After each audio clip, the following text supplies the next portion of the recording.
السلام علیکم ورحمۃ اللہ وبرکاتہ۔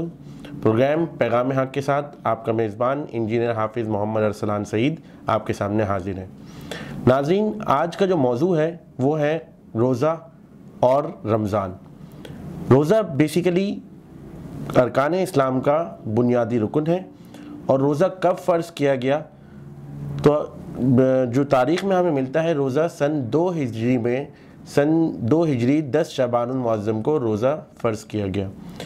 قرآن کریم میں ارشاد باری تعالیٰ ہے، یا ایھا الذین آمنوا کتب علیکم الصیام کما کتب علی الذین من قبلکم لعلکم تتقون۔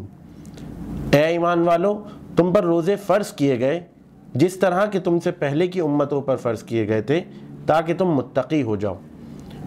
تو روزے کا جو فرضیت ہے وہ اس طرح سے جس طرح پہلے کی امتوں پر بھی یہ فرض تھے، اور کس لیے فرض کیے گئے؟ تاکہ تم متقی ہو جاؤ، یعنی کہ ہم لوگ متقی ہو جائیں، مسلمان متقی ہو جائیں۔ متقی سے مراد کیا ہے؟ یعنی کہ تقوی، ہمارے اندر تقوی کا عنصر جو ہے وہ نمایاں ہو جائے۔ روزہ نہ صرف جسمانی عبادت ہے بلکہ اس کے معاشرتی طور پر بھی بہت اچھے جو ہے فوائد حاصل ہوتے ہیں۔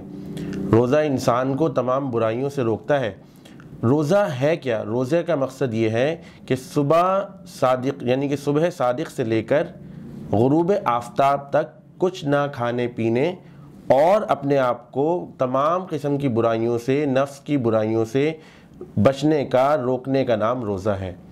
روزے کے اندر انسان وہ تمام گناہ جو وہ کرتا ہے روزمرہ کی زندگی میں، اپنے آپ کو اس سے بچانے کی کوشش کرتا ہے، چاہے وہ جھوٹ ہو، چاہے وہ غیبت ہو، چاہے وہ چغلی ہو، چاہے وہ کسی اور قسم کے جو ہمارے گناہ جو ہماری سوسائٹی کے اندر لوگ کر رہے ہوتے ہیں، وہ اپنے آپ کو اس دوران اس کے اندر جو روزے کے اندر ہے وہ اپنے آپ کو بچانے کی کوشش کرتا ہے۔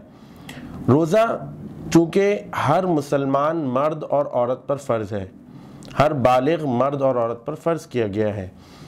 روزے کی جو افادیت ہے اس کا اندازہ اس بات سے لگایا جاتا ہے کہ اللہ تعالیٰ فرماتا ہے کہ روزہ صرف اور صرف میرے لیے ہے اور میں ہی اس کی جزا دوں گا۔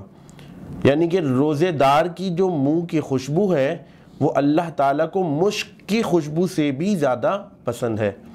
تو اس بات سے اندازہ لگایا جا سکتا ہے کہ روزہ کتنی اہم عبادت ہے، اور روزے کے ساتھ روزہ رکھنا، روزے پر عمل کرنا، روزہ رکھنے کے ساتھ ساتھ جو روزے کے مسائل ہیں اس کو سمجھنا بھی بہت ضروری ہے۔ صرف اپنے آپ کو بھوکا پیاسا رکھنا ہی صرف روزہ نہیں ہے، بلکہ وہ تمام معاملات جس سے منع کیا گیا، جس میں قرآن و سنت نے ہمیں منع کیا گیا ہے، اس سے بچنے کا نام بھی روزہ ہے۔ روزے کے اندر ہم کچھ نہیں کھاتے نہ کچھ پیتے ہیں، اور صبح صادق سے لے کر غروب آفتاب تک ہم اس بات پر جو ہے وہ اتفاق کرتے ہیں کہ ہمیں جو ہے وہ بھوکا پیاسا رہنا اللہ کی رضا کے لیے۔ لیکن صرف بھوکا پیاسا نہیں رہنا، بلکہ ساتھ ساتھ ہمیں وہ تمام معاملات سے بچنا ہے، ان تمام گناہوں کی نفی کرنی ہے جو ہم کرتے آتے ہیں، جو ہم کر رہے ہوتے ہیں۔ رمضان المبارک ایک ایسا مبارک مہینہ ہے جس کے اندر روزہ اور یہ جو ہماری عبادات ہیں اس کا ایک بہت زیادہ ہم دیکھتے ہیں کہ لوگ عبادت کی طرف راغب ہوتے ہیں۔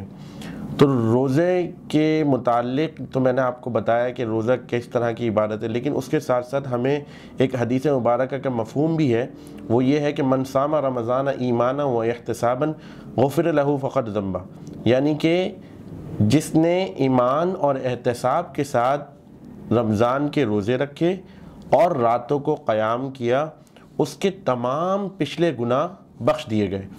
یعنی کہ اگر ہم اس روزے کو اس کی مناسب یعنی کہ جو روزے کی ایک اصل حقیقت ہے اس کی مطابق اگر ہم روزہ رکھتے ہیں اور راتوں کو قیام کرتے ہیں، جس کو ہم تراویح بھی کہتے ہیں اور تہجد بھی، جو رات کی ہماری نمازیں ہیں، جو ہماری 5 وقتہ نمازوں کے علاوہ جو ہماری نمازیں ہیں، تو اگر ہم اس طرح کریں اور خشوع اور خضوع کے ساتھ اپنی نمازوں کا بھی اہتمام کریں، قیام بھی کریں، تو اللہ تعالیٰ نے فرمایا کہ من صام رمضان ایمانا و احتسابا غفر لہ فقد ذنب، یعنی کہ جس نے ایمان اور احتساب کے ساتھ رمضان کے روزے رکھے اور راتوں کو قیام کیا اس کے پچھلے گناہ معاف فرما دیے گئے۔ یعنی کہ اتنی بڑی وعید ہمیں سنائی گئی کہ ہمیں اس بات سے بتایا گیا کہ اگر ہم نے صحیح طریقے سے روزے رکھے اور اپنے جو ہماری نمازیں ہیں اس کو قائم کیا، راتوں کو قیام کیا،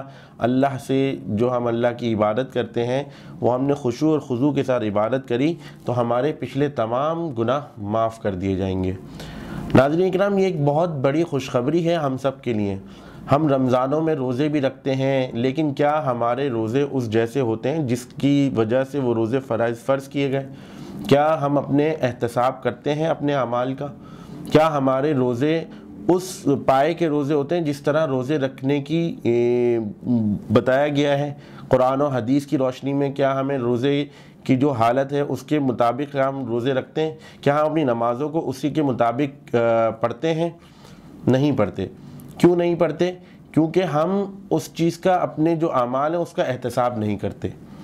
کیا ہم جو ہے وہ جب قیام کرتے ہیں، جب ہم نماز پڑھتے ہیں تو اس بات کا خیال رکھتے ہیں کہ کوئی ہمیں دیکھ رہا ہے، یعنی کہ اللہ ہمیں دیکھ رہا ہے، یا ہم اللہ سے بات کر رہے ہیں، یا ہم اللہ سے ملاقات، کیونکہ نماز ایک ملاقات کا ذریعہ ہے۔ اسی طریقے سے جب ہم صبح صادق میں سحری کرتے ہیں تو سحری بھی بذات خود ایک بڑی اچھی چیز ہے صحت کے پوائنٹ آف ویو سے۔ یعنی کہ یہ سحری جو ہے، جو پچھلی امتیں تھیں وہ سحری نہیں کرتی تھیں، اور مسلمانوں کے لیے یہ کہا گیا کہ تم میں اور ان میں فرق یہی ہے کہ تم سحری کرتے ہو، تو اس سے تمہارے اور ان پچھلی امتوں میں جو ہے وہ ایک ڈفرینس کریٹ ہوتا ہے۔ سحری کرنے سے آپ کے جو جسمانی جو ثمرات ہیں وہ ایک الگ اس پر افیکٹ ڈالتے ہیں۔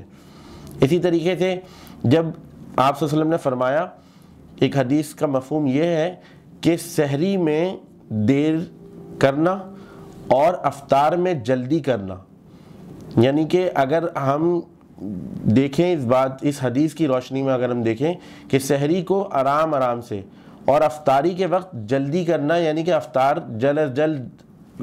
جلدی میں کرنا، یہ آپ صلی اللہ علیہ وسلم نے فرمایا اس بارے میں بھی ایک حدیث کی روشنی میں۔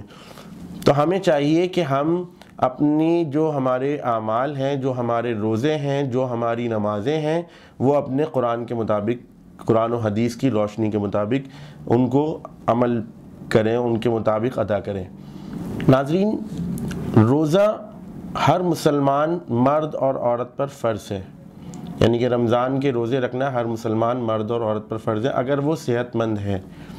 اگر صحت اجازت نہیں دیتی تو وہ اس کے قصر بھی رکھ سکتا ہے، لیکن اگر اس نے روزہ رکھا اور جان بوجھ کر روزہ توڑ دیا تو اس کا اسے کفارہ ادا کرنا پڑے گا۔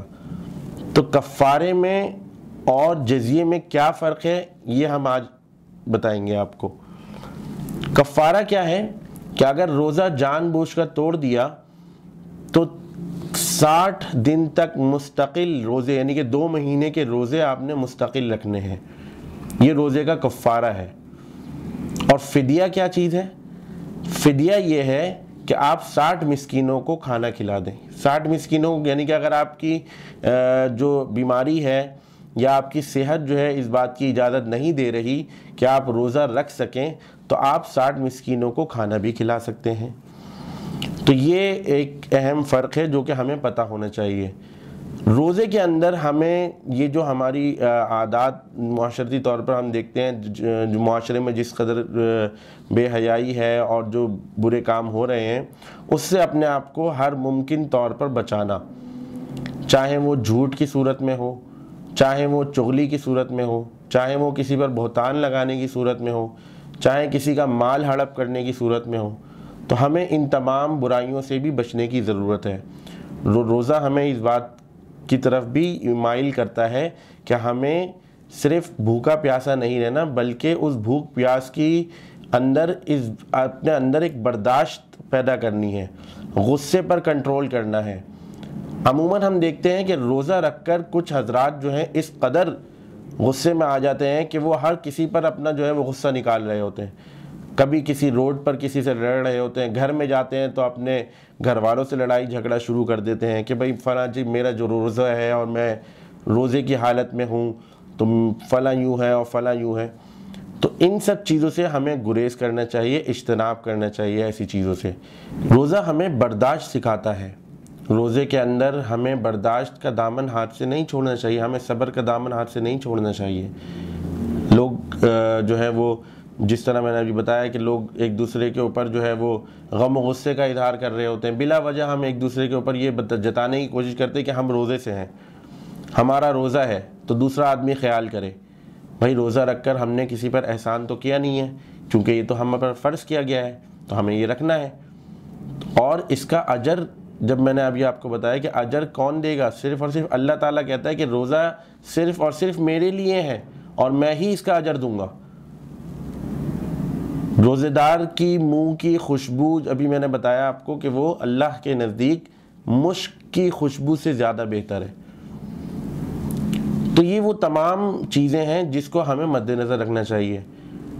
رسول اکرم صلی اللہ علیہ وآلہ وسلم عمومی طور پر جو ہے پیر کے دن کا روزہ رکھا کرتے تھے، تو ہمیں ان کی سنت پر بھی عمل کرنا چاہیے. اسی طریقے سے روزہ جو ہے وہ جسمانی زکوٰۃ بھی ہے، یعنی جسم کی زکوٰۃ جو ہے وہ روزہ ہے. جس طرح ہم زکوٰۃ ایک ادا کرتے ہیں اپنے مال کو پاک کرنے کے لیے، اس طرح جسم کو بھی ہم جسم کی جو زکوٰۃ ہے وہ روزہ ہے. تو روزے کا جو مقصد ہے وہ یہ ہے کہ آپ نے اپنے اندر برداشت پیدا کرنی ہے. آپ نے اپنے آپ کو دوسروں کے لیے، دوسروں کی جو یہ بیسیکلی جو اس کا مقصد ہے وہ یہ ہے کہ جو دنیا میں اور لوگ ہیں جو بھوک پیاس سے جو ہے وہ گزر رہے ہیں، ان کی جو فیلنگز ہیں ان کو آپ نے بھی جو ہے وہ محسوس کرنا ہے.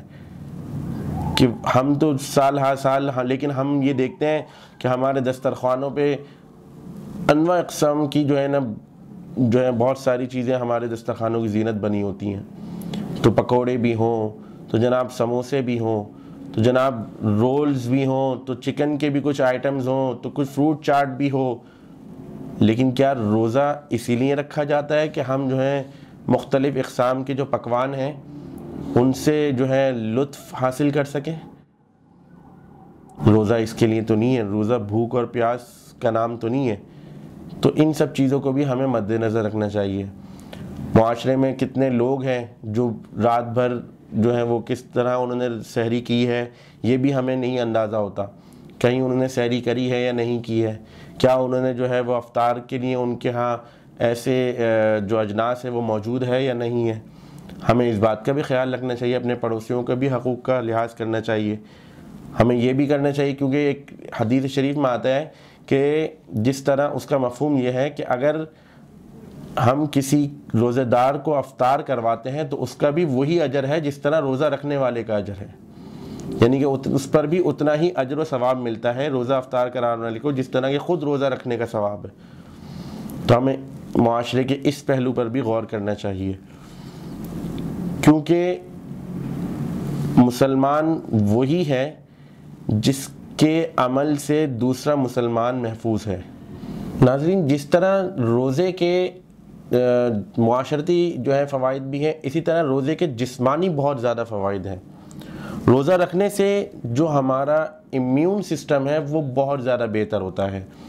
ہم دیکھتے ہیں کہ آج کل کووڈ کی وجہ سے جو ہے نا لوگ بہت زیادہ ان کا امیون سسٹم جو ہے ویک ہو گیا ہے، اور جب امیون سسٹم ویک ہوتا ہے تو بہت سی بیماریاں جو ہے وہ اٹیک کرتی ہیں، کیوں امیون سسٹم جو ہے وہ ان بیماریوں کو کاؤنٹر کرتا ہے بیسیکلی. تو روزے رکھنے سے بھی ہمارا جو یہ امیون سسٹم ہے یہ بڑا بہتر ہو جاتا ہے. اور یہ وہ باتیں ہیں جو میڈیکلی پروون ہیں، جو میڈیکل سائنٹسٹ ہیں وہ ان باتوں کو پروف کر چکے ہیں کہ روزہ ایک ایسی عبادت ہے جس سے آپ کی جسمانی طور پر بھی آپ کے امیون سسٹم کو بوسٹ اپ ملتا ہے. اسی طریقے سے آج کل ایک اہم مسئلہ یہ بھی ہے کہ لوگوں کو نیند نہیں آتی، یعنی کہ لوگ جو ہیں سلیپنگ پلز لے رہے ہوتے ہیں اور ڈیفرنٹ گولیاں اور ڈیفرنٹ جو ہے دوائیاں جو ہیں وہ ڈاکٹرز سے لے رہے ہوتے ہیں کہ ان کو جو ہے وہ ڈپریشن ہوتا ہے، کبھی اسٹریس ہوتی ہے. تو یہ وہ تمام بیماریاں ہیں جو نیند نہ آنے کی وجوہات بھی ہوتی ہیں. تو روزہ رکھنے سے اگر ہم روزہ رکھیں تو یہ روزہ بھی جو ہے نا ہماری اس بیماری کا بھی علاج ہے. یعنی کہ روزہ رکھنے سے نیند جو ہے نا ہمیں بڑی پرسکون نیند آتی ہے. کیونکہ یہ جو روزہ ہے یہ ایک ایسی عبادت ہے جس کی وجہ سے ہمارے جو جسمانی جسم کے اندر ایک ایسی توانائی پیدا ہو جاتی ہے جو ہمیں پرسکون نیند کی طرف مائل کر دیتی ہے. یعنی کہ ہمیں اگر نیند نہیں آ رہی تو روزہ رکھیں گے تو انشاءاللہ تعالی ہمیں اس میں بھی جو ہے یہ مسئلہ جو ہے وہ نہیں ہوگا. اسی طریقے سے عورتوں کی ایک بڑی مخصوص بیماری یعنی کہ جو اسکن کی بیماری ہے تو ان کے اندر یہ پرابلم آتی ہے کہ اسکنس کے اوپر جو ہے ڈیفرنٹ دیکھتے ہیں کہ ہمارے پمپلز وغیرہ ہو جاتے ہیں چہرے کے اوپر یا اسکن کی کوئی پرابلمز ہو جاتی ہیں. چونکہ ان کے خون کے اندر موجود جو فاسد مادہ ہے وہ اس کا اخراج ممکن نہیں ہوتا. تو اس کا اخراج کیسے ممکن ہوگا؟ جب ہم روزہ رکھیں گے تو اس سے یہ ان کا جو اخراج ہے وہ فاسد مادے کا وہ اخراج بھی اس سے ممکن ہوگا اور ان کی اسکن بھی جو ہے وہ بہت اچھی ہو جائے گی. اسی طریقے سے آج کل ہم دیکھتے ہیں کہ نوجوانوں کے اندر اسٹیمنا جو ہے بہت کم ہوتا چلا جا رہا ہے. ایک لاغر پن ہے, ایک تھکن سی محسوس ہوتی ہے. نیند سے اٹھنے کے بعد انسان ایک عجیب سی ویکنیس سی محسوس کر رہا ہوتا ہے. تو روزہ ایک ایسی جو ہے نا ہمارے پاس عبادت بھی ہے اور روزہ رکھنے سے ہمیں جو اسٹیمنا ہے انسان کا وہ بھی بڑھ جاتا ہے. روزہ رکھنے سے ہمیں اس تمام چیزوں پہ جو اسٹیمنا ہے اور جو ہمارا لاغر پن ہے وہ بھی دور ہوتا ہے اور دوسرا جو ویکنیس ہے وہ بھی ہماری دور ہو جاتی ہے اور ہمارے اندر ایک جس کو کہتے ہیں ایک توانائی سی محسوس ہوتی ہے. کیونکہ اللہ تعالیٰ نے یہ جو روزہ رکھا ہے یہ بیسیکلی آپ کی ایکسرسائز کے لیے رکھا ہے. روزہ رکھنے سے صرف عبادت اور اس کے ثمرات ہی حاصل نہیں ہوتے بلکہ جو جسمانی فوائد ہیں وہ بھی حاصل ہوتے ہیں, جیسا کہ میں نے آپ کے سامنے یہ ذکر کرا. اسی طریقے سے ہم دیکھتے ہیں کہ نظام ہاضمہ زیادہ تر جو جتنے بھی ہم دیکھتے ہیں کہ مسائل جو بیماریاں ہیں وہ پیٹ سے جنم لیتی ہیں. اور اگر نظام ہاضمہ اگر آپ کا درست ہو تو آپ توانا رہتے ہیں, آپ جو ہے ہیلدی رہتے ہیں. لیکن اگر آپ کا نظام ہاضمہ خراب ہو جائے تو طرح طرح کی بیماریاں جو ہیں وہ جنم لینے لگتی ہیں. تو روزہ رکھنے سے بھی ہمارا نظام ہاضمہ بھی صحیح رہتا ہے, کنٹرول میں رہتا ہے اور جو ہمارے خون میں جو روانی ہے وہ بھی قائم رہتی ہے. ناظرین اکرام, تزکیہ نفس اور تہذیب اخلاق کے لیے بدنی عبادات میں روزہ ایک اہم رکن ہے. قرآن کریم میں کم و بیش 11 مرتبہ اللہ تعالیٰ نے روزہ اور اس کے فوائد کے بارے میں ارشاد فرمایا ہے.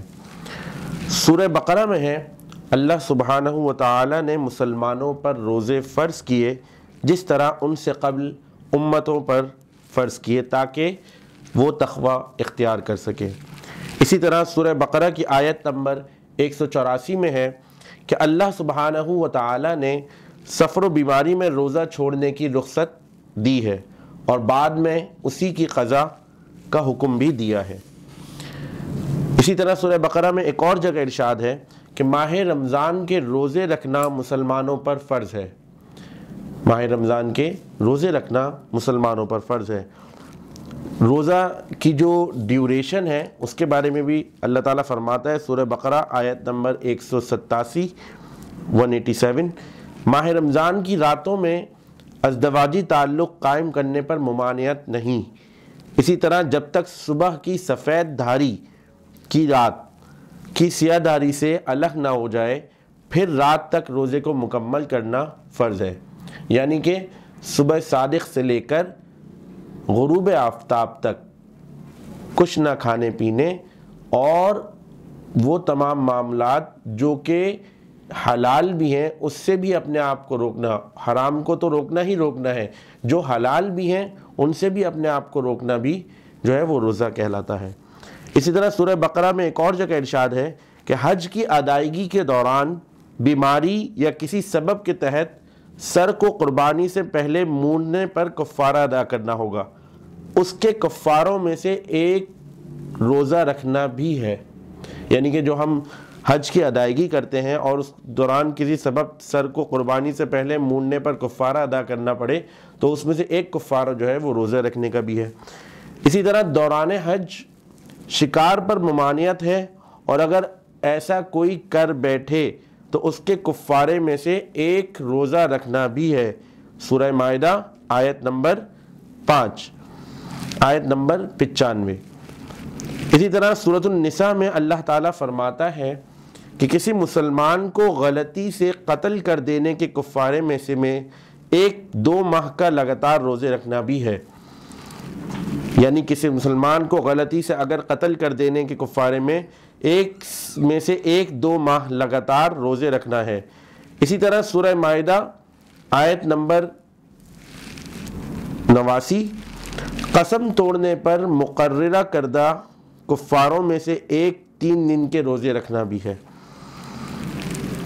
اسی طرح سورہ مریم آیت نمبر 26، حضرت مریم علیہ السلام جب درد ذہ کے سبب قوم سے ہٹ کر جا بیٹھتی ہیں تو اللہ سبحانہ و تعالی انہیں اپنی آنکھوں کو صاف پانی سے ٹھنڈا کرنے کا حکم دیتا ہے، اور ساتھ ہی ہدایت فرماتا ہے کہ کوئی شخص بھی ملے اور کچھ پوچھنا چاہے تو یہی سمجھانا کہ انہوں نے اپنے پروردگار کے لیے روزہ رکھا ہے، لہٰذا وہ کسی سے بات نہیں کریں گی۔